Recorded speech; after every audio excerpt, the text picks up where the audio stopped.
Yan, after makaboto kanina sa Barangay Bantug. Ito naman, second destination natin ay upang dalawin ang mga baka na nanggaling sa National Dairy Authority dito sa New Villa Integrated Farm.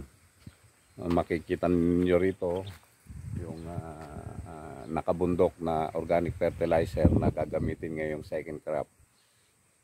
Yan. So, andito na kami sa New Villa kasama yung aking esposo.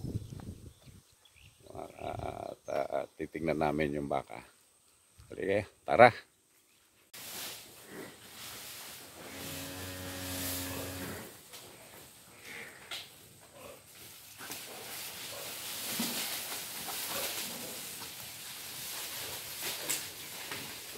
Oh, matatakaw.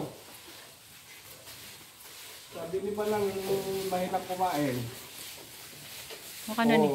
Kasi na-stress lang sila sa biyahe nung Friday. Pero lalakas pa lang kumain.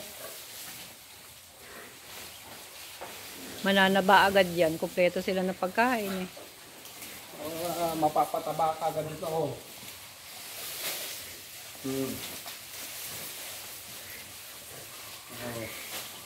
Tambakan ng pagkain yan. Nagtatakaw. Ito yung sinasabi nilang buntis. Si 25, 46, o 2596. So ito ay galing sa National Dairy Authority. Tinulungan tayo ni Sir Leo Abaya saka ni Ronnie Ernie through yung masipag na si Christian Ringor. So yan. At gagamitan natin ito ng similya na galing din sa kanila. Pero may request na rin na bulugan na sana dumating agad. At sana madagdagan pa na kahit na 5 pa uli para dito kasi kasya rito sa pen na ito 1, 2, 3, 4, 5 maski additional pa na 5 na ganyang kalalaki. So ito naman yung mga kalabaw 4, 8.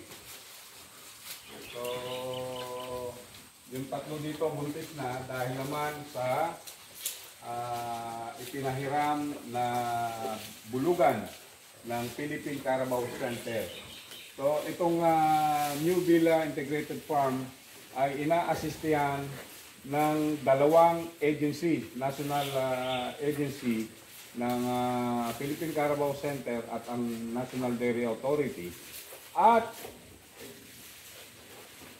a-assistihan din ito ng Central Luzon State University kapag dumating na yung bagong pamunuan. Yan. Dito mayroong fish pan nandoon. 2 fish pan, mag-harvest yata sila this week.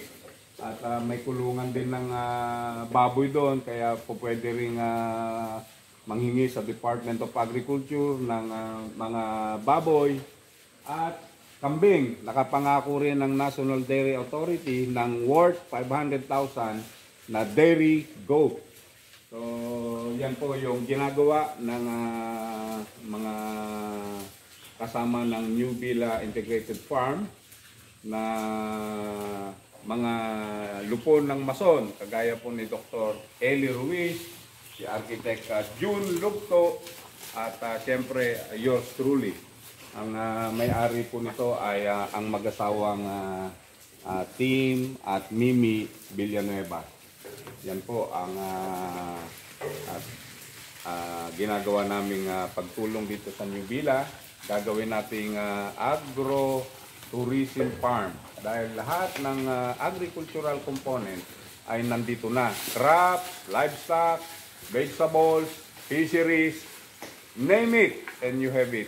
At yun nga, gagawin nating farmer learning school din ito kung saan aasistihan tayo ng mga technical staff ng Philippine Carabao Center sa Central Luzon State University at siyempre yung mga technical staff na rin ng universidad. So maraming salamat sa inyong pagsubaybay sa aking YouTube channel. Huwag kalimutang pindutin ang like, share, at mag-subscribe sa aking YouTube channel nang sa ganon matunghayan ninyo ang development dito sa New Villa Integrated